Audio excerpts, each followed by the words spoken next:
زيزو لاعبًا للنادي الأهلي. طيب كل الكلام اللي بنسمعه دلوقتي إنه زيزو خلاص مضى في النادي الأهلي. طيب الموضوع دلوقتي لسه ما أُعلنش من النادي الأهلي بشكل رسمي، ولكن كل المؤشرات بتقول إنه زيزو لاعب في النادي الأهلي. طيب كمان في بعض الناس الإعلاميين والصحفيين أضافوا إنه في كمان في العقود شرط جزائي بمبلغ ضخم جدًا، إنه لو زيزو حَب يفسخ تعاقده أو وصل لحل إن هو هيجدد تعاقده مع الزمالك، هيرجع للنادي الأهلي مرّة تانية عشان خاطر يحل المشكلة مع النادي الأهلي.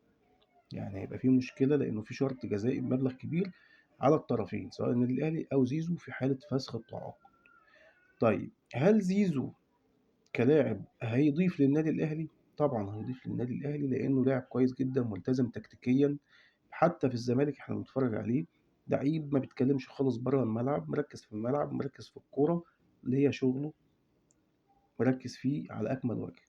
علشان كده كل المدربين اللي مسكوا الزمالك وكل المدربين اللي بتمسك منتخب مصر دايمًا على طول بتحط عينيها على زيزو إن هو لعيب لازمًا يكون موجود معاه في الملعب. تمام؟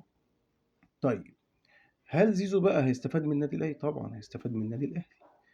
وعايز أقول حتّة برضه قبل ما أخُش من استفادة زيزو من النادي الأهلي، زيزو إذا كان هيستفاد من النادي الأهلي هيستفاد كتير، إنّما الأهلي هيستفيد منّه كفرد واحد بس في المجموعة، يعني إحنا عندنا لعيبة كتير جدًا، وبالإضافة إنه لو حتّى كانت صفقة زيزو اللي لسه ما أُعلنتش لغاية دلوقتي، يعني إحنا كُلّه ده كلام بنسمعه، لو كان زيزو مش هييجي الأهلي كان هيبقى في بديل و2. قدّر إن يعني إحنا كان ممكن زيزو يقول أنا مش يعني أنا هاجدد يا جماعة مع الزمالك، أو كان هيحترف في أي نادي برّه حتى من الأندية اللي كنا بنسمع عنها، أو يكون نادي مثلًا زي الهلال الإماراتي مشارك في كأس العالم للأندية يتعاقد معاه، كان وارد جدًا الكلام ده يحصل وكنا سمعناه الفترة اللي فاتت، ولكن أنا عايز أقول إنه لو حتى كان راح مكان تاني وما كانش هييجي الأهلي، الأهلي كان هيبقى عنده بديل و2 لزيزو. الأهلي عنده خطة للتعاقدات عشان خاطر كأس العالم للأندية، عايز يخش يعمل يعني بطولة كويسة، عايز يكسب الماتشات، معانا فرق طبعًا عايز يكسب ماتش حتى ويعني يكسب ماتش أو 2 حتى من ال3 ماتشات عشان خاطر يقدر إن هو يعدّي ويعمل إنجاز إن هو يعدّي للدور التاني من كأس العالم للأندية، وعايز يبقى في برضه تمثيل مشرف أو يبقى عنده squad قوي يقدر يناطح مع الفرق، أنت عندك إنتر ميامي وبالميراس وعندك بورتو وكلّها أندية كبيرة طبعًا. فطبعًا النادي الأهلي مش عايز يخش البطولة يبقى كده يعني إيه، ويخرج خالد وفاض زي ما بيقولوا، عايز يشارك ويبقى على الأقل حتى يتأهل للدور التاني وبعد كده ربنا بقى يسهّل معانا في الباقي. فعايز يخش يقوي خطوطه وزي ما اتعاقد مع بن شرقي وعندنا إمام وعندنا لعيبة تانية كتير في الجزء الهجومي، عايز يقوي الجزء الهجومي بتاعه والدفاعي وخط النُص وكل المراكز. فالأهلي عامل خطة للتعاقدات. فزيزو بقى هيستفيد لإنه في ناس بتطلع من الزمالك زي عمرو أديب، زي ميدو، زي حازم إمام، يقول لك الراجل ده زملكاوي، جماهير الزمالك بتحبه، يعني هو جماهير الأهلي بتكرهه.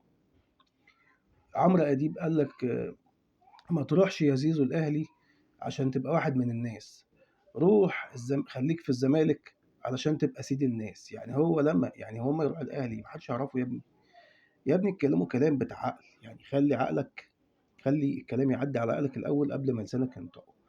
الطبيعي إن الشعبية الأولى في مصر والوطن العربي وفي الشرق الأوسط وفي أفريقيا الأهلي رقم 1، والزمالك منافس وكل حاجة وعلى دماغنا من فوق يا بيه، بس أنت أمّا تيجي تتكلم اللعيب مش هييجي من عندكم هيبقى نكرة يعني، مش رايح لنادي مثلًا ما حدش يعرفه، مش رايح لنادي مغمور أو نادي مثلًا في درجة في درجة أدنى مثلًا مش في الدرجة التانية ولا التالتة، ده رايح النادي الأهلي، أمّا تيجي تتكلم تقول إيه، ده رايح النادي الأهلي يعني شعبية أكبر وهيبقى له شأن أعلى وأكبر من ما هو كمان موجود في نادي الزمالك.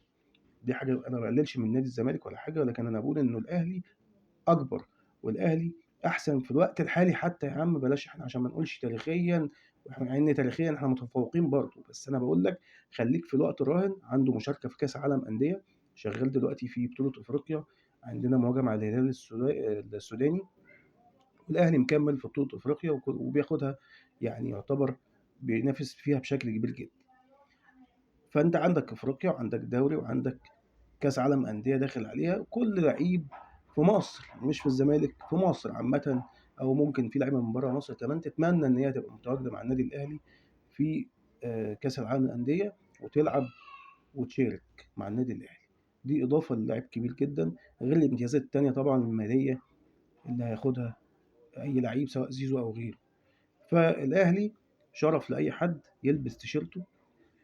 وبس لغاية هنا أنا اتكلمت في الموضوع زي ما أنا كنت عايز أوصّل الفكرة. لو وصلت لغاية هنا ما تنساش تعمل لايك وشير للفيديو، وأشوفكم فيديو جديد إن شاء الله، والسلام عليكم ورحمة الله وبركاته.